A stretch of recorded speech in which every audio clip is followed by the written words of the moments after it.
The draft has happened. All right. We are putting down the rubrics. We are done with grades. You've heard grades all weekend long. All right. A, B, C, hopefully nothing lower than that, but we've heard all the grades. It is time to talk about winners and losers because on this roster, as a direct result of the draft, we definitely got some winners, and unfortunately, we definitely got some losers. So it's time to talk about it, dissect it, break it down. All around, Boy Green meets Woody. Can you guys help us get a jet chant here? Yeah, going. Oh. Okay, yeah. Come on in. Yeah. Okay, let's go! A-E-T-S, yes! Let's go!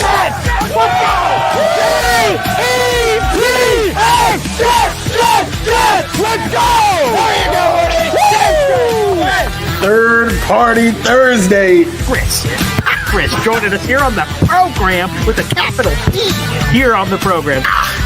Jake Asman, come on down. How you doing, good sir? Wow, what an intro. I mean, Boy Green is known for having the intro, but Woody, that was unreal, man. Thanks for the kind words, son. We are men of many names. My favorite Austrian Jets fan right there, baby. Boy Green Meets Woody.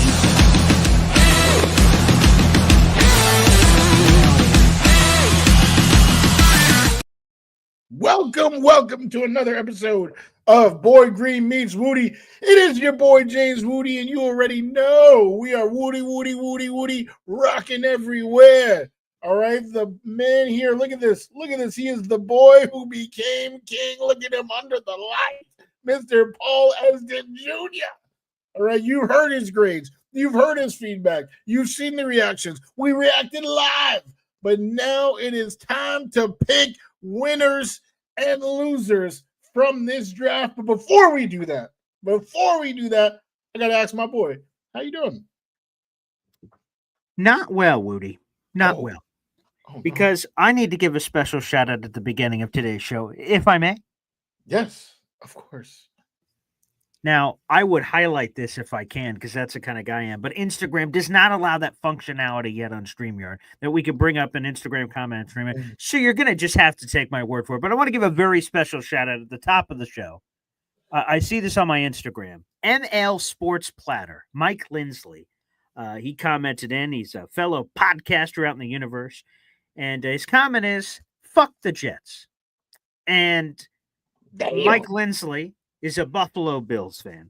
And I would just like to say, from the bottom of my heart, fuck your no Super Bowl ass winning Buffalo Bills. All right, pal, Mr. 0-4 in the 90s and saying, but we've won a couple of AFCs. Screw you, buddy boy. Every time the Jets go to the Super Bowl, they win. They're batting 1,000. All right. And last time I checked, that's on track for the Hall of Fame. So the Bills in the audience can suck my blank.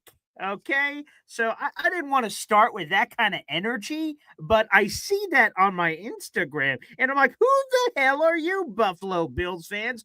Little engine that couldn't? You're coming up to me and giving me that kind of BS? Fuck the Jets. Fuck you, buddy. That's what I'm saying. Unbelievable. So to all the Bills Mafia, F you. Send. Come on now. What? Come on. Wow, that is the start. That is the start for sure. ML Mike Lindsley, I hope you caught that. You caught that special delivery package from Probably not. It was wide right. Oh my gosh. Well, that is something, and they are one of the 32 teams that drafted this past weekend. Sure. I don't think the fans are that hyped with their draft. Based on what I've seen, there's no one overly upset about this New York Jets draft. I think we all can agree that it could have been better, but it's pretty good. I feel that has been the consensus. Is pretty good. I haven't seen any grades, D, F, and trust me, I was harsh on some of the previous recent drafts. So with this one, I know you guys didn't see any grades from me. I unfortunately personal stuff. I wasn't able to be as active over the weekend as I wanted to. But just if you're curious to know, well, what is the Woody grade? Yeah. It was a B-. I was ecstatic with the first 3 picks. I thought the first 3 picks were perfection. And then from there, I don't know who is at the wheel, but we'll see. Maybe they'll surprise me. I know Terrence said he wasn't buying it, but at the time in 2021, I wasn't loving all the safeties, but that turned into starters that got second contracts with the Jets. So maybe, I don't love these and they turn into starters that have second contracts with the Jets. So definitely too early to say anything definitively bad about this team. About their draft. Well, Professor, I appreciate it. Better late than never. Okay, you bastard, for God's sakes. But, thanks for sharing. Grades are good. I agree with you. That's been sort of the synopsis. I was looking around at Mel Kiper's and Dane Brugler's, and really the Jets were sort of middle of the pack. I think a lot of people agree with sort of what you said. They love the first 3 picks, or rather, phrase it this way, they love the first 2 days of the draft. And then day 3, some people have some question marks. Some people are higher on some of the prospects the Jets took. Some people are a little bit lower. So it's a sort of a mystery bag. But I reiterate it just to bring it back full circle to say this. For the people like, geez, we didn't get a superstar in every round. First off, none of us know that yet. Let's see what happens on the field. And number 2, not every class is going to be 2022. Oh, all-pro, superstar, this, that, or the other. If you can walk away with 2 or 3 starters, and maybe we'll see what else the Jets have. Armand Membu, starter from day 1. Mason Taylor, starter from day 1. Azareye'h Thomas, maybe starter day 2, quote unquote. What I mean by that is like a delayed starter. He'll eventually be a starter. Malachi Moore, he's probably going to be a starter at safety too. You're telling me you got 3 or 4 starters out of this draft? Not too shabby as far as I'm concerned, especially on a rookie-controlled cheap contract. So again, I'm not going to lie to you guys and say, A+. Every pick was phenomenal. I won't say that unless it was, and it wasn't. So, it's TBD. Let's see. I know people don't like the professor that punts. Okay, they'd rather me go for it. I'm going to punt on this one, and hey, let's give a discount double check in due time. Wow. Well, I was expecting the A+ every pick, so that's good to hear that. You showed some reservation there. Sure. Yeah. Winners and losers. This is a fun game. It's actually one of my favorite games to play. Just because there's fallout. And something that you just said made me think of somebody who is written down on my sheet as a loser of the draft, unfortunately. So I guess we can start there. I wasn't going to start there, but you just said it, and now I'm thinking my heart is like, thanks for this guy. But anyway, if you're unfamiliar, right, we just say names and why they lost, why they won. All right, celebrate the win more than the loss.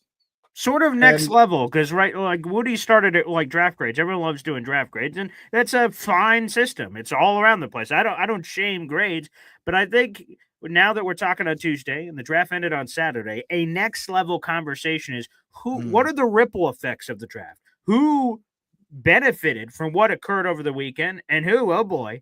It's not, maybe for some it might be a death nail, but not everybody. Some things are maybe looking a little lackluster in a certain department. So that's sort of the theme of today's festivities. So hopefully you guys can enjoy it. We got 200 people in the room. Like the video, hit subscribe, baby. Appreciate you. Yes, absolutely. And shout out our boy Chris B. We got the A+, boy Green. We got the A+. All right, we talking grades. And hey, thank you, Chris B. We out here. Pass with flying colors, and everybody in the chat, we're all winners. All right, just to let y'all know, we are all winners. I'm going except for ML Sports Platter, who I continue to see on our Instagram comment section talking all kinds of talk. He's like, I didn't want to talk Bills. I just want to talk Jets. Oh, that's interesting. You want to throw rocks from your glass house, but all of a sudden I start turning around like, whoa. I thought we were just talking about the Jets here. That's what happens, buddy. That's what happens. Anywho, I digress. So, yes, one loser in the comment, and the first or the second loser. Okay. No one I'm going to bring up. As you said, Malachi Moore, could be a starting safety. Well, yeah, in February, Tony Adams was a starting safety. This Sure. new regime comes in, Andre Cisco, Mm-hmm. now Malachi Moore. It's not a nail in the coffin. He's not dead. There's no reason to write a eulogy, but clearly he has a lot of competition if he is going to, get meaningful snaps this season. So if I'm Tony Adams, definitely not feeling great with the moves of the Muji regime. I mean, let's be honest. For old Tony, it's been a rough couple of months. The owner said Tony Adams should be benched. Huh? What? Who? What? Woody Johnson apparently came out in a meeting, just kind of boom. I got something to share with the room. We're like, oh boy, what's this going to be? Tony Adams to the bench. Wait, what? Or safety? Yeah, the former undrafted guy, bench. It sort of seems sort of random and specific, but okay, owner. Tony Adams to the bench. Now we fast forward a couple of months. Jets are going Cisco signing. They're going draft. They're going to love. I agree. Rough couple of months for old TA, but he's still on the roster, 90-man roster. We'll see. He'll have his opportunity to carve out his role.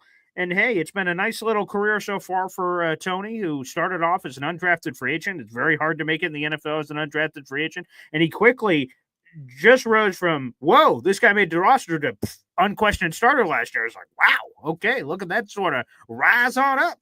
A little rise on up action, phenomenal for TA. I love that. Well, let's balance the sandwich, Woody.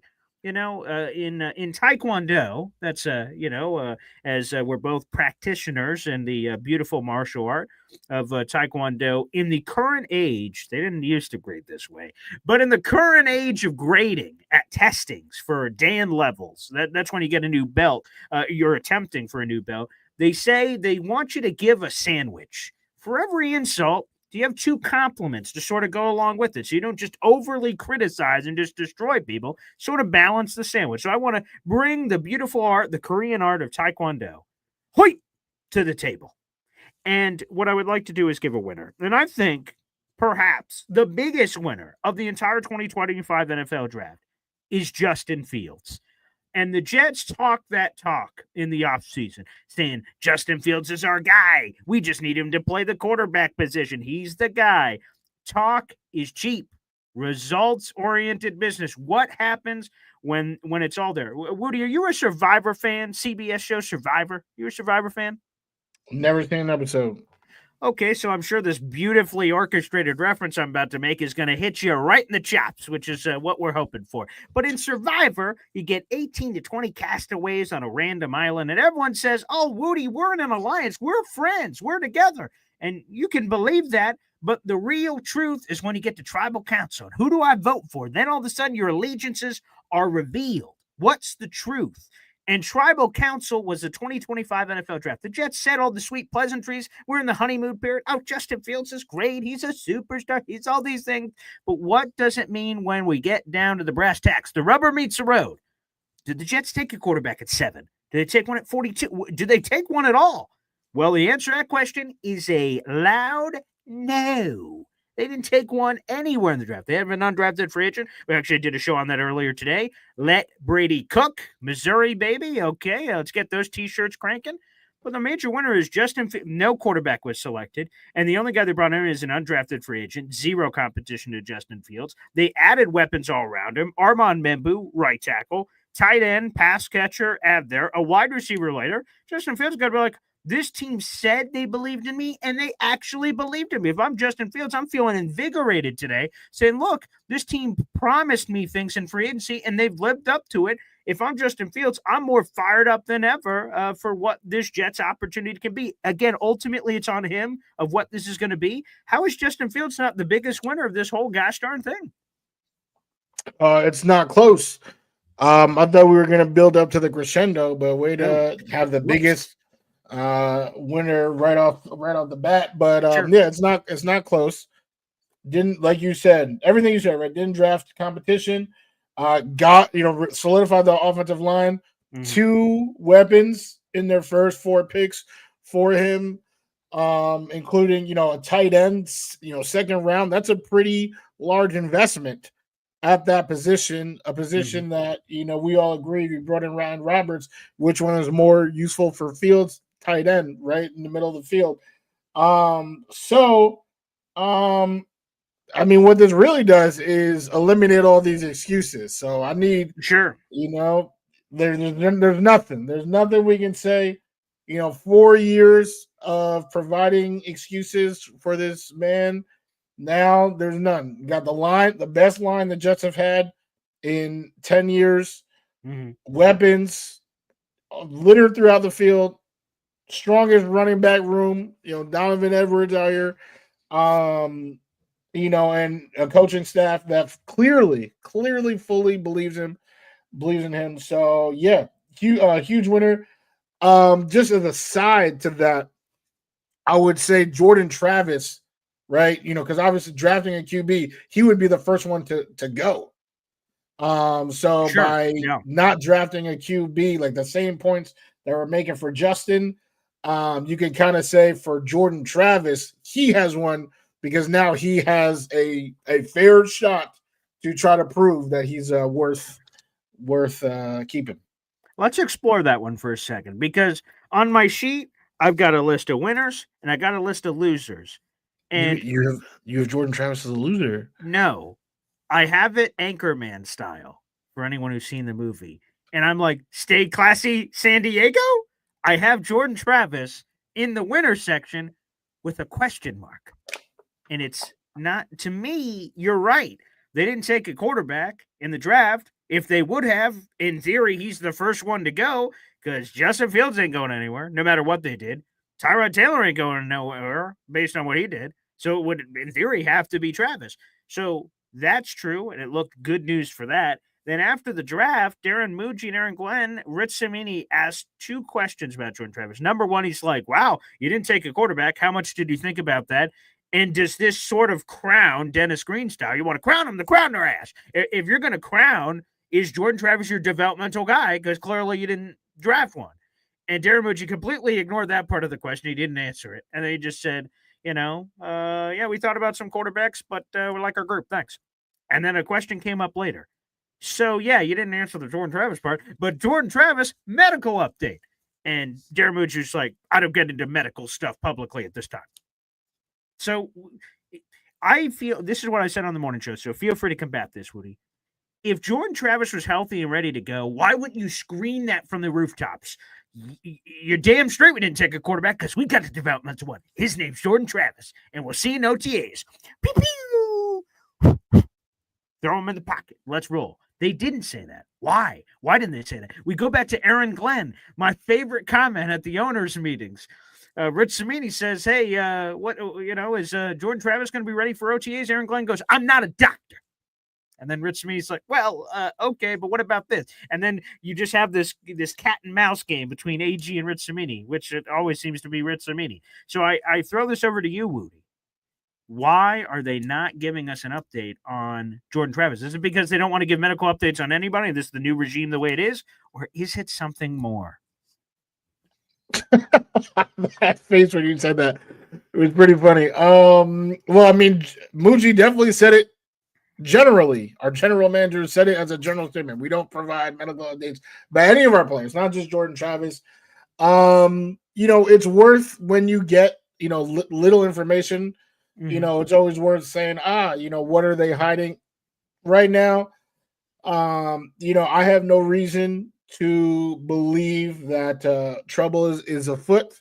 I think like you said, right? Regardless of the words are just words.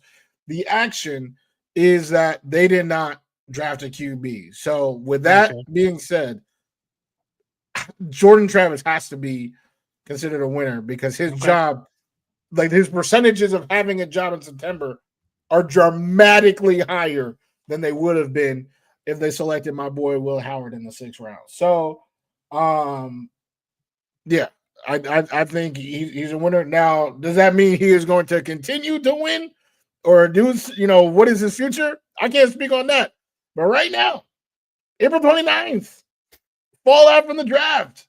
Jordan Travis, you best believe, is a winner for a lot of the same reasons that Justin Fields is also a winner. Quick follow-up.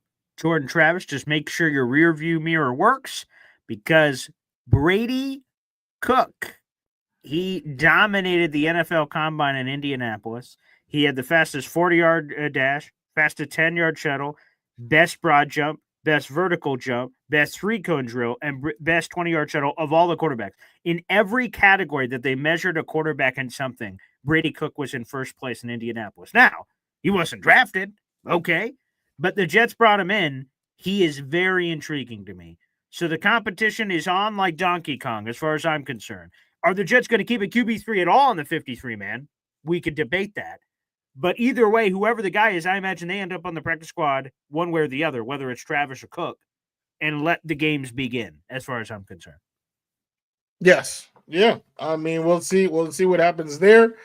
And I guess what should we do? I guess I mean we kind of did two positives there. Okay. It was really one, but it was kind of two. So I guess I'll go back to the negative. Oh, nice. Negative. Yeah, give me a loser. Give me a big fat loser.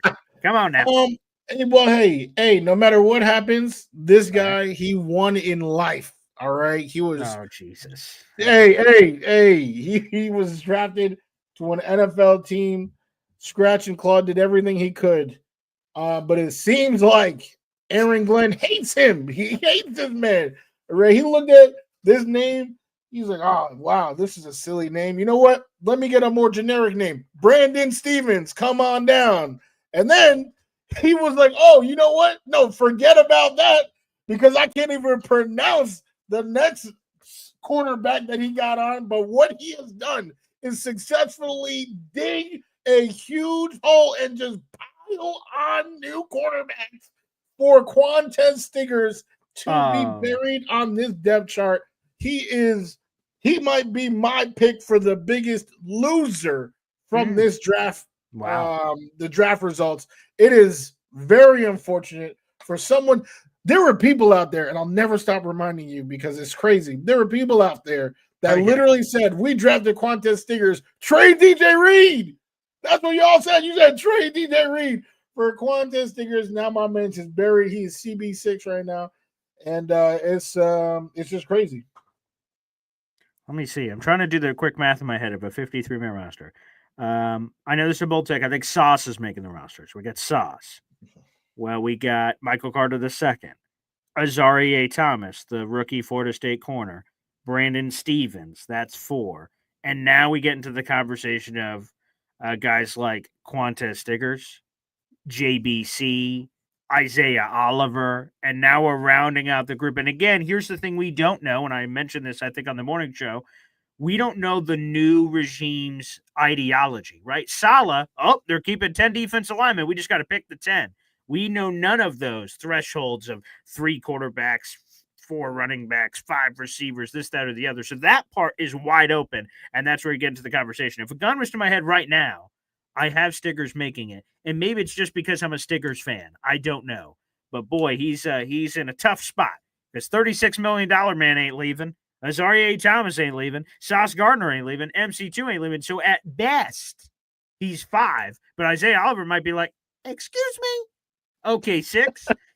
So it gets a little dicey. I love Stiggers, so I hope there's a path for that. I do hope. So we, fingers crossed for the young man. We got 300 people in the room. Make sure you guys like the video, hit subscribe, baby. Show your support. We're streaming live in 5 different places. I don't know how that's humanly possible. It's above my pay grade, but somehow I've been told it is happening. My Instagram, Woody's Instagram, my Twitter, my YouTube, and the YouTube channel Take Flight Talk for all things New York Jets, baby. All things this show, of course, and also additional things beyond that as well. And again, as you guys see in the scrolling ticker, we have a raffle going on for today and tomorrow, the last 2 days, day and a half, if you will, of this raffle. It is to replace BMAC. So if you want a chance at winning an emoji, baby, make sure you purchase from the high heavens. There you go. We'll throw it up on the screen. Replace the BMAC emoji. We've set an emoji bounty raffle to throw out BMAC and replace him to the highest bidder. I am an absolute entrepreneur, baby, and I'm a capitalist. I'm making my moolah. So feel free to do so. Again, super chats, memberships, and all the like. Join the Boy Green Coffee Club today in the YouTube description down below. Join the Boy Green Coffee Club here, $2.99. And shout out to Dano in the comments. His grandma must have the most high-tech toaster of all times. I've never seen myself on a toaster before, but I guess he's watching me on grandma's toaster right now. Salute to Gam Gam, baby. Yes, sir. All right, let's go to a new one. Let's go to a new one here. Let's go with another loser. I want to double up on the losers. And I've waited as long as I could. I wanted to say this immediately. I wanted to. And I'm going to channel in my Ace Ventura pet detective. The who? The her. And that would be Jeremy Bleepin Ruckert, baby. A big, fat Ohio State loser. And it is this. But I'm reconnected with my old quarterback. Sorry, pal, that's not going to save you. This is one of those kind of leagues where you sink or you swim, and your fat ass is falling down to the bottom of the ocean, buddy boy. And it's this. We go to the tight ends. Mason Taylor was the guy. Okay, he's top billing. He's up there.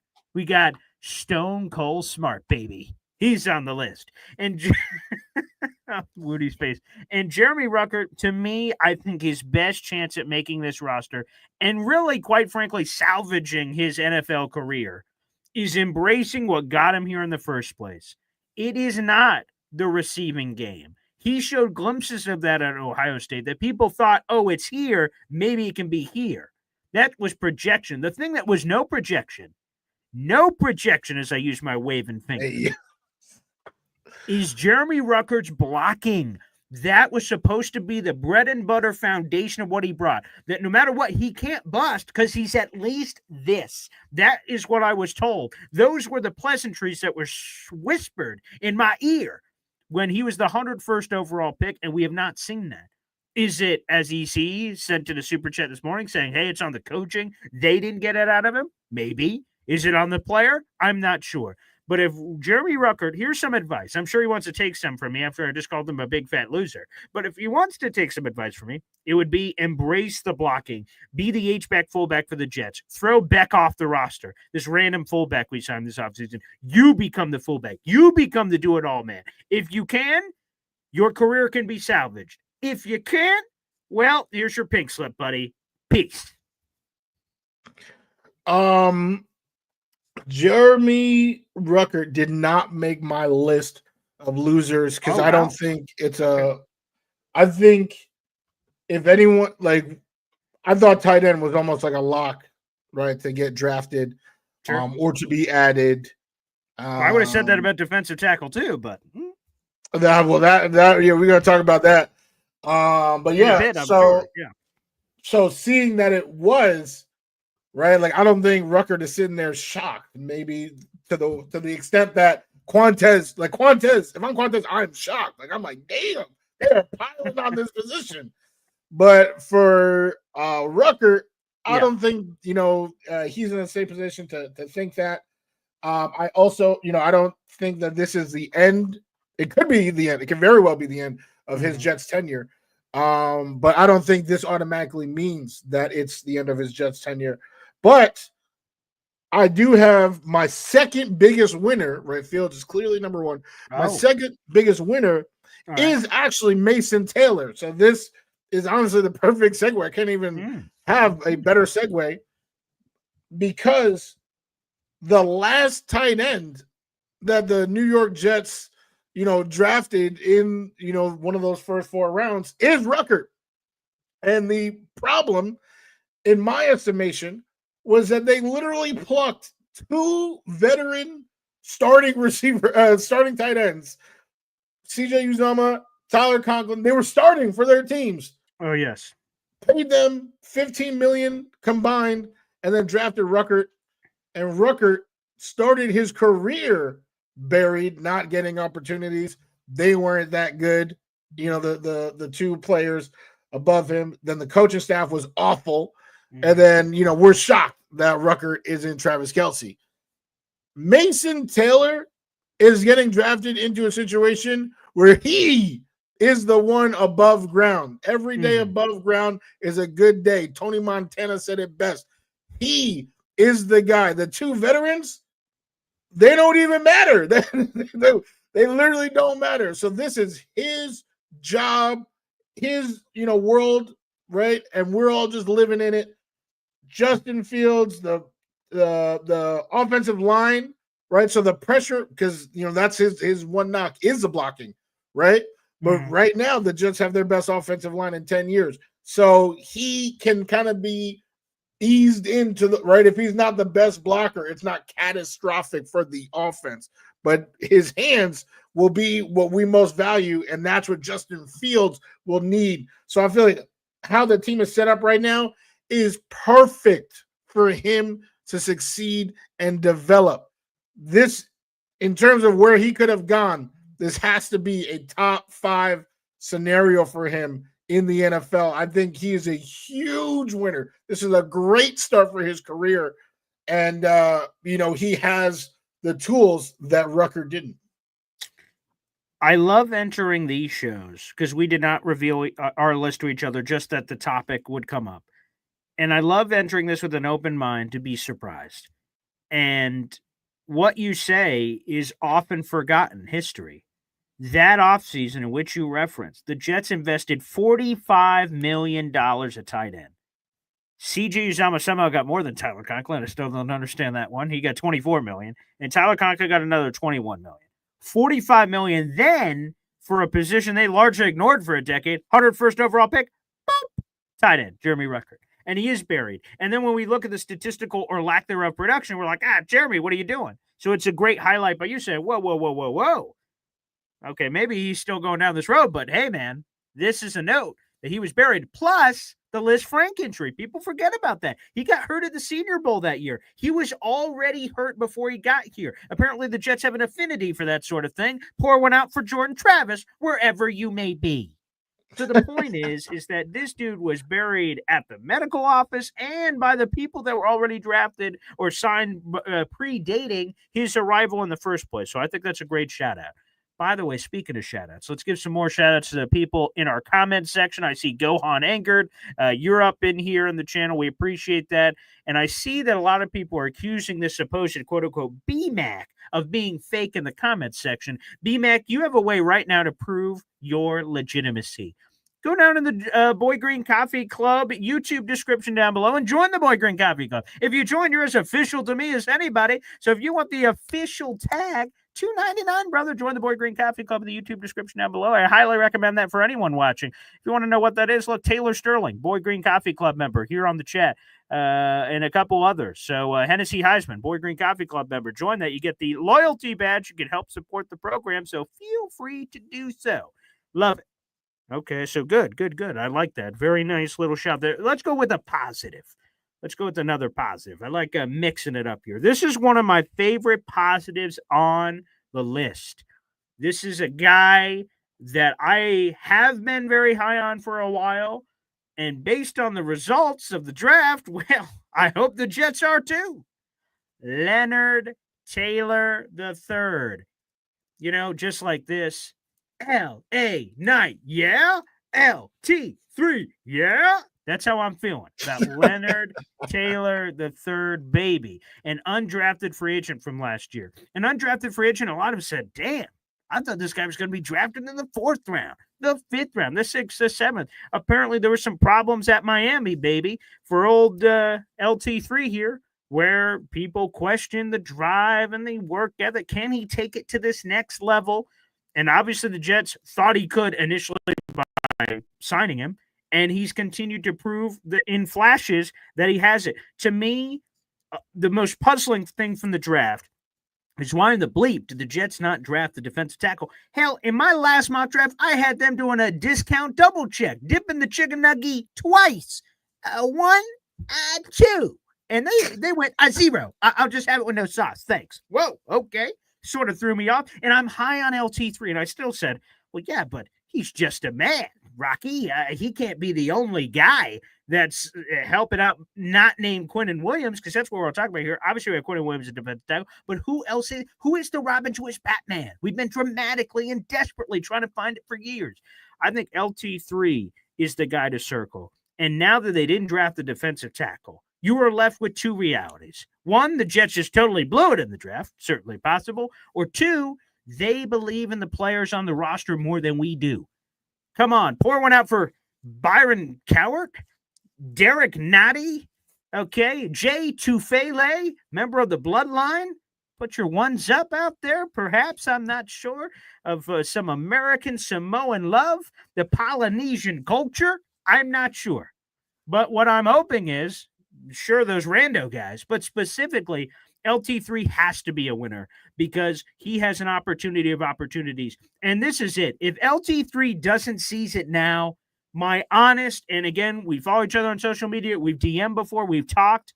I'm telling this straight up to LT3. If you don't seize it now, you're never going to seize it, man. Now is your moment in the sun. Prove to all the fans going, geez, where's the defensive tackle? Shut them all up by dominating. And Jets and Jet fans will both go, oh, that's why they didn't, because they got LT3. He's the guy to circle. So much potential, so much upside.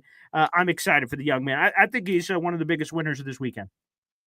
He is on my list as a winner. I mean, that's clear, right? The same thing we said about, or what I was saying about Jordan Travis, right? Because, he's a little lower on the totem pole. If you don't draft another one of those, you automatically are a winner.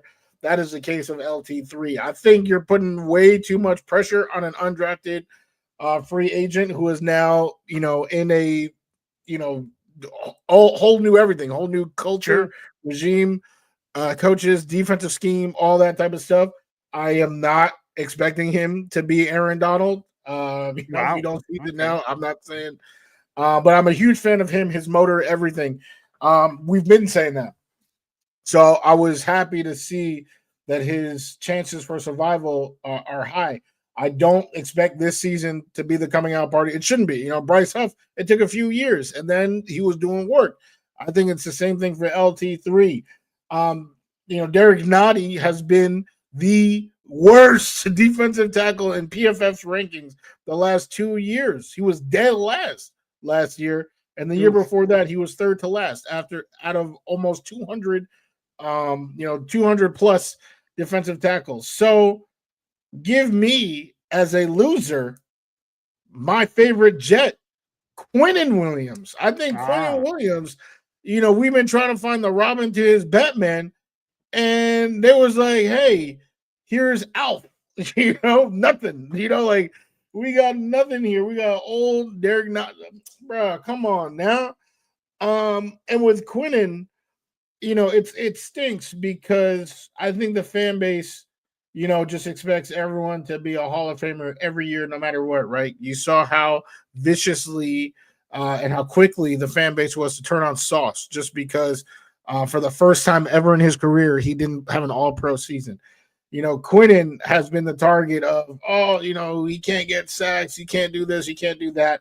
But what we have seen very consistently is that Quinnen is unguardable one-on-one. He is simply unguardable one-on-one. So how do you get Quinnen to be in a one-on-one situation? You put someone of talent, someone of use directly next to him, right? And that's what hasn't been happening. When it does happen, or when you have pressure coming from the edges, Carl Lawson, shout out to you. Quinnen had his best season with that pressure being generated because now you can't double, triple team. You have to worry about other players. With his defensive line as it is, it's going to be tough. I think Quinnen's going to be eating a lot of double teams. You guys are going to be saying he stinks again, right? That's what you guys are going to say. But I know that it's never about him stinking. It's about trying to put him in the right place to succeed. I do not think, best case scenario, I still don't think LT3 is going to be out here protecting Quinnen from double teams. So I think he is a loser because his value is not going to look as good as it could. I'll give a warning to the National Football League right now. April 29th, 3:40 p.m. Eastern Time for those tuning in live. Double Quinnen Williams at your own peril. Double Quinnen Williams at your own peril. You may say, what are you talking about, Paul? LT3. Woody may not expect him to be Aaron Donald. I don't either. He's going to be better. Give me LT3, baby. Let's go. Turn up. Let's go. Let's go. I don't even want to. I can't even speak on that. But yes. But I do want to say this. I do want to highlight it because I've seen Keep It Simple RC say this, and this is something I've been mentioning as well. So throw this up at the screen. Keep It Simple RC. Appreciate you supporting the channel. Again, guys, make sure you like the video, hit subscribe. That's a free way to contribute to this channel and also Take Flight Talk. YouTube and the algorithm and things of that nature, doing the free part shows it, oh, we should show this to more Jet fans, and it'll put that in front of them. I am personally chasing 10,000 subscribers. We're 2,300 away. I want to chip away every day. That's been a massive milestone of mine for many years, so I'm hoping to get there. So please help me do so. Thank you kindly. Keep It Simple RC. BG, a lot has been made of the defensive tackle situation, but people don't stop to consider the Steve Wilks factor. Here's a seasoned coach who's coached a bunch and had success under varying circumstances. I think there is a legitimate chance that the schematic changes that are set to happen here with AG and Steve Wilks taking over could help the run defense issues. If you look at AG's history, this is a guy that routinely and consistently, despite whatever talent he may have, has done a really good job of saying the buck stops here. You guys may do a lot to my defense, but you ain't going to run all over me. And that is the bare bones foundation. Now, is he able to snap his fingers and it happens no matter what? I'm not sure I'm saying that. But there's a chance that it could be better. Think about this. You go to the Saleh scheme, and there was a lot of great. Those guys are taught to pin their ears back and recklessly go after like, look at Javon Kinlaw last year. He had a lot of sacks, but he had a lot of ole. There was a lot of that happening last year because they were just hunting, sack, pass rush. I believe the Jets are going to have a switch turn, not to say sacks are not going to be important and things of that nature, but I think stopping the run is going to be the start of the conversation. And once you do that, the quote, they used to use this last year, you earn the right to rush the passer based on your ability to stop the run. So to your point, Keep It Simple RC, I agree. We still don't know what scheme we're going to get exactly. AG said he wants to collect all the talent and then figure that out, but I just think that's part of the equation. So yes, that should help. I don't think that will just solve it immediately, whatever that is, but I think it will be a net positive, quite frankly. Yeah, it could. Steve Wilks, obviously, a valid defensive mind. Sure. But it's also worth noting, he's bounced around the last 4 years. Like he hasn't even he has not been at a job and been rehired for the next year, over the last 4 years. And it was his choice. His choice. He left. He wasn't fired by Kyle Shanahan? I want to make this clear. I've never been broken up with once. I left every relationship, or it was mutual. It was one or the other every time. 1,000%. No denying. Yes. So when Boy Green's not playing, when he's being serious, listen to your boy Woody right now, because he was getting fired, and he had the Niners. It was the same Niners that Saleh had, and trust me, they did not look like Saleh's Niners. So I guess with me saying that, okay. I mean, yeah, he's a good coach. It's possible. Definitely wouldn't, hold my breath for it. I think Matthias said, he's gonna have to perform magic to stop the run with this group. And hey, that's wrong. You might need to, get Ron Weasley, Harry Potter, one of those boys, because I don't think they said that, but they you need something because again, you need personnel. Of course, you can make things better. You can make, sure. I think Saleh did a fantastic job of making things look better than they were. But I don't know if you can make Derek Nottie. If Spags is not doing it, right? That's if Steve Spagnuolo is not doing it, I don't know if this other Steve is going to do it. Derek Nottie, to your point, you can bring up a lot of analytics that look a little questionable recently. Specifically, last year, only playing like 20% of the snaps. He had been a career 40-snap guy. Wait, I'm so sorry. I don't mean to interrupt you. I'm so sorry. But now, keep it simple. The point that I made It's not that Steve Wilkes hasn't been somewhere for 4 consecutive years. I'm saying he has not been anywhere for 1 year. He's gone after that 1 year. Four straight years. So 4 years, 4 jobs. That is what I meant. So please, let's please actually do not pivot to group him this. with the great Bill Parcells. Have you lost your mind? Please. Sorry, I had to. No, let's go to this real quick. I think there are 2 schools of thought here. Okay. And I'm going to compare it to this. You tell me if this is valid. Okay? In my life, I grew up in a military family. I did not stay in one place too long, constantly on the move. I lived in New York. What? I lived in South Carolina. What? I lived in Georgia. What? I lived in another part of South Carolina. What? And people say, like, Paul, you friggin' vagabond, you're never in one place. You're always moving all over the place. And then I meet people. I'm born and raised here 25 years. Me and my family. We grew our roots here. We're nurtured. We did this. And there are pros and cons to me to both situations. When you're in a lot of different places, you learn a lot of different things. You get a lot of different touch points. You're learning different schematics, being around different people. As I transition this back to the coaching conversation, sometimes when you're in one place all the time, you just get yes man mentality. You all guys are saying the same bullshit. You're feeding the same bullshit to each other all the time. Sometimes it's good. New England, right? That nonsense group was there for 20-something years altogether. Won a bunch of Super Bowls. Sometimes it works. But sometimes keeping it fresh in different places gives you a different perspective. And that's what I choose to point at with Steve Wilkes. I think he's a wonderful defensive mind. That, to your point, sure, in terms of consistency, right? On the job employment, he gives a resume to AG. He's like, good Lord. Okay, where we try to break a world record here of how many different places you can work over the last 30 years? What's going on here?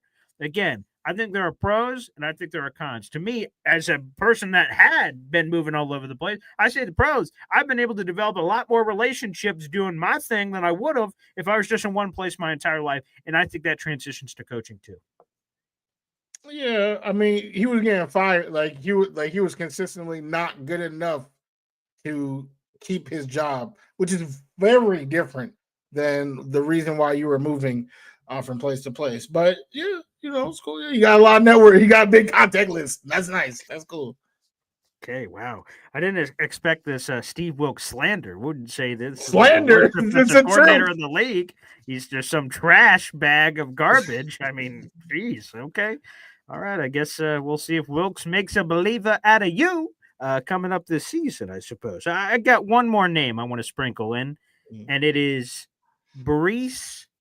And let me make sure I get it here. I don't know if this is on the internet real quick, but let me see. I think so.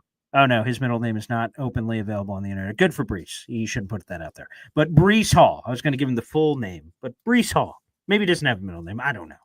But Breece Hall is a winner. First off, he's still a member of the Jets. Apparently that was in question, I guess. Okay. And no running back was selected. They did bring in Donovan Edwards, who, by the way, I love. We could have a separate UDFA show in the future about guys you like. I think he's going to be the RB4 on this team. I think he's making the roster. I think he's a super talented guy, run the football, catch a football in the backfield, all that stuff. But he's a UDFA. Put him aside. Breece Hall's the winner. He's going to get his chance. FL Phil 98, I've quoted you a lot, and for good reason. Because you say that if Breece Hall is going to be motivated, this is the year to be motivated. You are in a contract year. Your NFL life is on the line of real NFL. And I don't mean just lasting in the league being some golf bag carrying guy, like being the guy. You dominate this year, someone's going to give you the bag. And I imagine a lot of people are going to be in that line. The motivation is now. You're on this run-ass heavy offense with Justin Fields. You should deliver the greatest season you've ever delivered and show the tantalizing nature of what Jet fans have seen in glimpses and pops. And now is Breece Hall's chance. Barring some unforeseen franchise-altering running back trade, which I don't have on my bingo card, Breece Hall's the guy, and let's see if he can stay healthy, he can stay motivated, and he can get over whatever has ailed him. Last year he didn't look right. So what is that going to be? I am fascinated. Breece Hall is a major winner from this draft. And now let's see what he does with it. He can win the Boy Green Meets Woody. Hey, you won the 2025 NFL Draft Award. I don't know where that stands on the mantle, but let's see if he can transform that into something greater this season. When you said you had one name left, I had two. But Oh, luckily for okay. me, you brought up one of them. Great. Brees Hall, he is unquestionably a winner. I had him as my third highest win. Fields, it's a landslide. Mason, because of all the things I said before. Brees, I mean, you built the line, and you said apparently that was a question. According to our GM, and I'm going to believe him, because he said it clear. He didn't have any coaches be, I won't speak on that. Oh, don't worry about that. No, they said you cannot say any more clearer than this. He said we took no calls on Brees Hall. He is a member of this team. That is one of the most emphatic endorsements I have ever heard. You don't really say that because, everyone does have a price. We know that in reality. Everyone truly does have a price. But here they are saying that it is their intention to keep him, and then they draft this right tackle. Everything that you said, I wholeheartedly agree with about him, this being his chance. This is the shot. This is the career year that we're looking for. His uncle is Hall of Famer Roger Craig. Let's see. That's what he was trying to be, right? He wanted to be a top running back. He wanted to be on track for the Hall of Fame. And now the only thing that people keep reminding me, which, drives up my blood pressure each time, is, he's never had a 1,000-yard season. And honestly, that's not even entirely his fault with the terrible mathematicians over there in Salah's regime. Well, maybe he shouldn't have let it get to that point. Maybe he should have had 1,000 yards a long time ago, because this isn't 1992 and 1,000 yards isn't what it used to be. Maybe he shouldn't have left it in the hands of the judges, so to speak. Maybe he should have. What do you mean left it in there? He first of all, he was on pace for like 2,100 yards when he tore his ACL, and then he came back from an ACL, and he pretty much had it. That's what I'm saying. He would have had 1,000 if they gave him another carry. They stopped giving him carries because they thought they got it. But I understand you need to play devil's advocate. But even still, though, right? Like, again, we use that term all the time in MMA. Don't leave it in the hands of the judges. Don't leave it close. Someone barely scraping the barrel over 1,000 yards in game 17 in week 18 is not that impressive. The fact that he hasn't done it, despite mathematician on the sideline or not, it's sort of on Brees. I'm gonna have to respectfully disagree.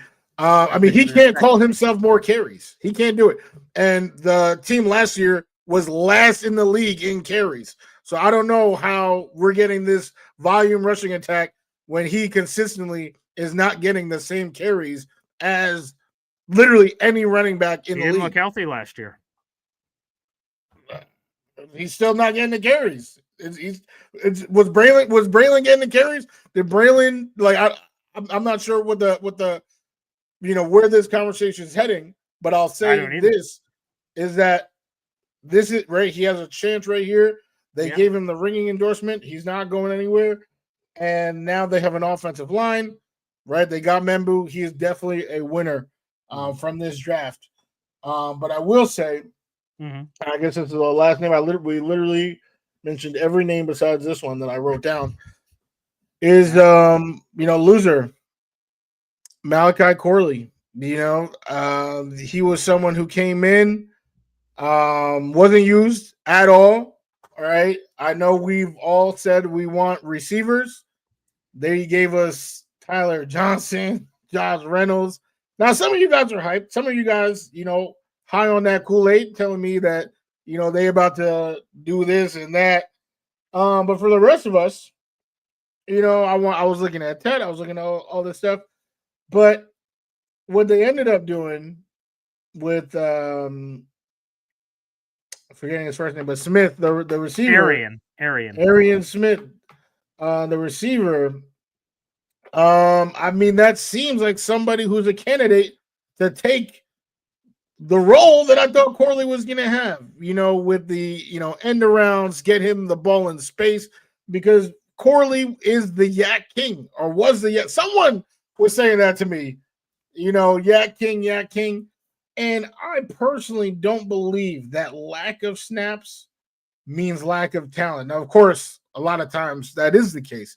But when you have a regime as poorly run as this one, and, the favoritism that Aaron Rodgers clearly had for his receivers and disdain for other receivers, I don't know how you can look at Corley's snap count and say, damn, he is garbage. I really don't, because there were so many factors at play. I don't know if Aaron Glenn has even talked to him, because apparently he makes roster decisions without even talking to the people in question. Here we go. So I have no idea how they feel about Corley, but what has been made clear is that they have added 3 receivers, retained Alan Lazard. So it's actually a pretty crowded room. There's a lot of comments in here about, we got to add a veteran receiver. I think that's done. I think you got your vets. Tyler Johnson, that's your vet. I think you've seen a lot of additions already. But Malachi Corley, he is a candidate where I'm saying, damn, he might not even make this team. Where this is his second year, hasn't really had an opportunity. The one end around he got was 23 yards. He has dropped the ball, which is something Jonathan Taylor does, but not one person is saying cut him. But I just think this is a big loss on his potential role on this team.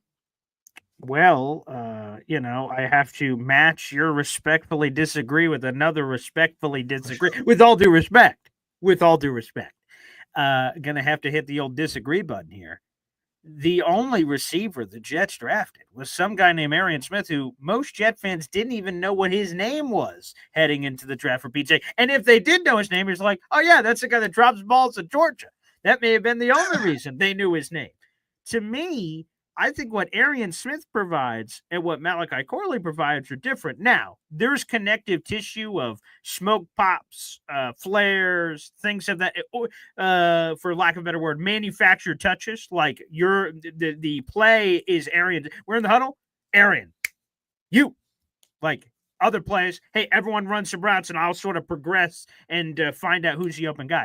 In those Arian plays, for some of them, they may be designed in that Malachi Corley way. But besides that, though, I think Corley should be feeling as great as he could possibly be feeling about this, because there were a lot of opportunities. You mentioned it. Tedero McMillan, Matthew Golden.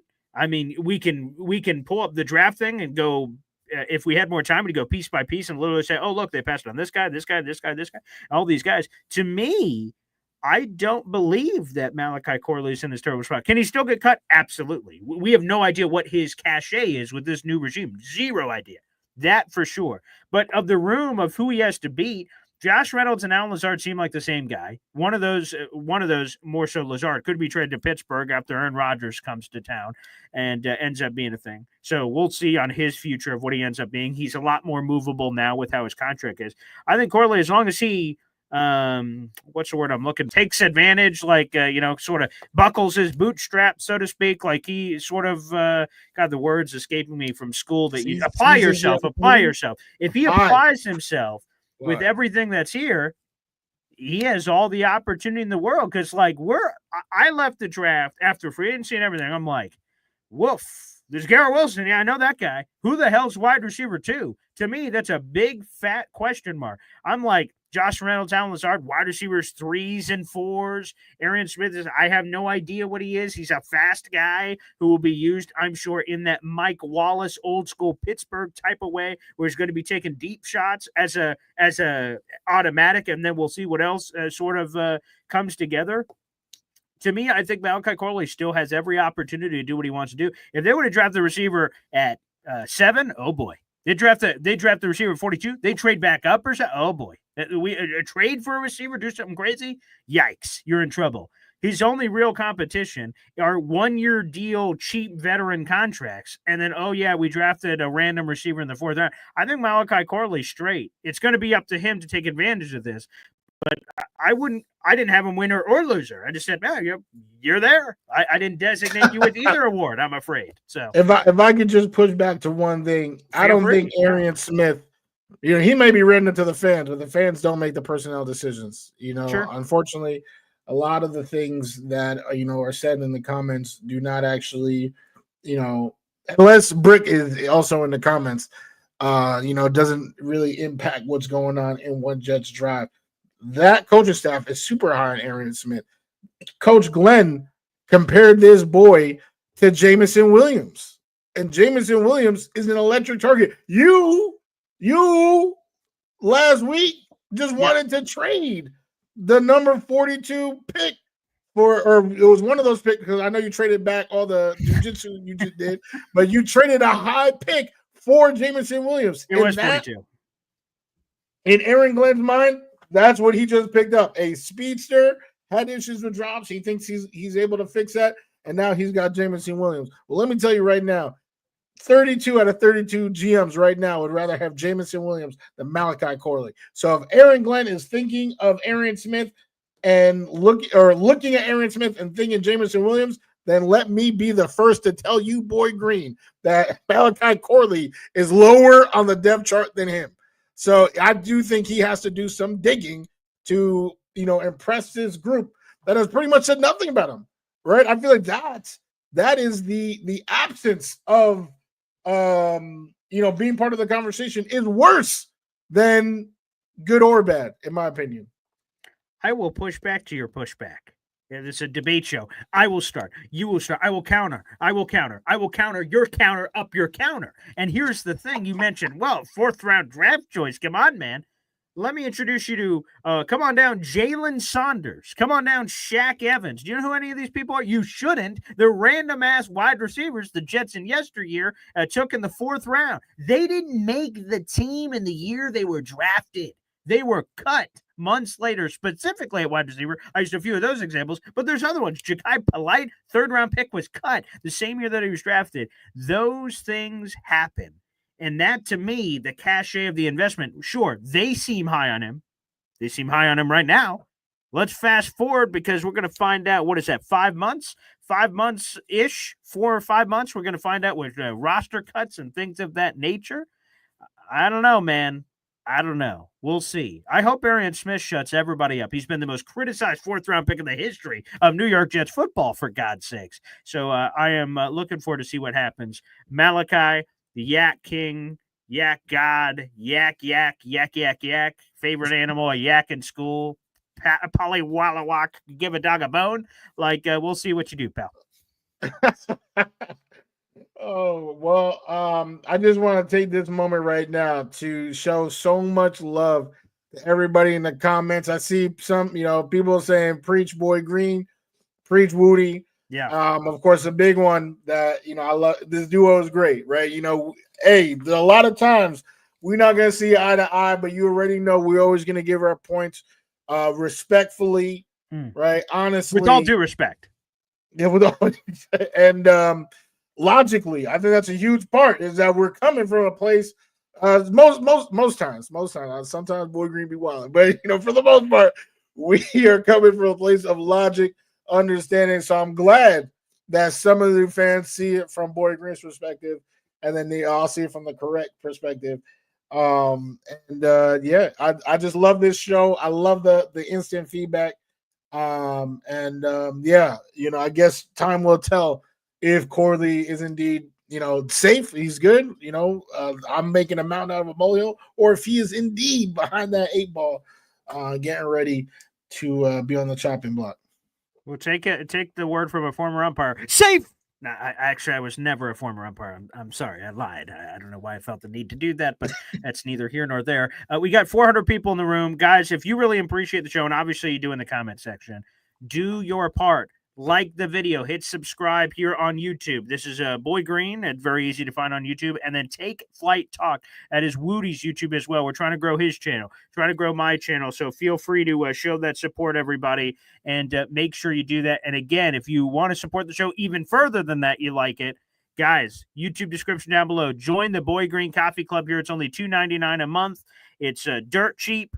And I try to make it dirt cheap on purpose so you guys can support and take your support to another level, but also so it doesn't, I got to pay that $2.99 to Boy Green. Hopefully it's a very purchase that you feel really good about supporting, again, local content creators. So thank you. And CBW says there's 265 plus on Twitter. Hey, shout out to those people as well. Twitter, Facebook, YouTube, Instagram, IG, all of it, baby. We appreciate it. So thank you guys so much. Any final words here, Woody, as we're signing off? Yeah, absolutely. Like I was saying before, super appreciative. Boy Green pretty much said it all. But just to give you my own personal plea for Take Flight Talk on YouTube. That's at Take Flight Talk. It is a place where you will be seeing my own personal thoughts outside of this show, right? Regarding the Jets, right? Because this show is Tuesday, Thursday. But when things happen on a Saturday, if you want to see what your boy is saying. Also, Abby, I know you guys have seen her. She's been on this show a couple times. Instagram, all that type of stuff. She will also be providing her thoughts on the channel. Boy Green said his goal is 10,000. Give her brother 1,000. Can I get 1,000 subs? Can I get 1,000? All right, we got all the people that are in the room right now.